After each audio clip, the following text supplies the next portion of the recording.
indimenticabile, credo me la porterò per tutta la vita nel cuore. È stato semplicemente fantastico. Lui è stato fantastico perché mi ha fatto sentire a casa, mi ha accolto sul palco, pensa che era in ginocchio quando sono salito sul palco e mi ha dato la mano. E poi è stato tutto naturale. Ci siamo abbracciati, abbiamo cantato e duettato insieme e il boato poi di Wembley è stato un abbraccio vero e proprio. Dal palco di Wembley, insieme a Chris Martin, ai nostri microfoni, Enrico Coin, giovane medico di base di Legnaro, nel Padovano, racconta la grande emozione vissuta sabato a Londra.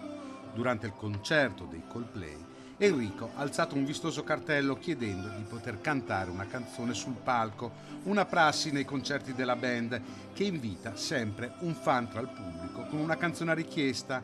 Nel caso di Enrico, Let Somebody Go. Chris Martin fa una canzone su richiesta del pubblico extra, potremmo dire.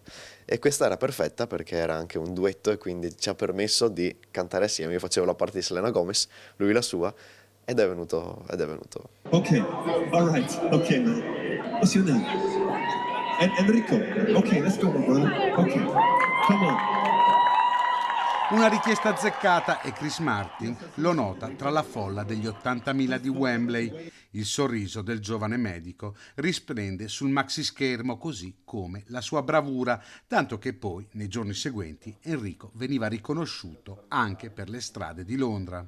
Mi fermavano e mi dicevano: ma sei Enrico? Sapevano il mio nome perché lui l'aveva detto dal palco.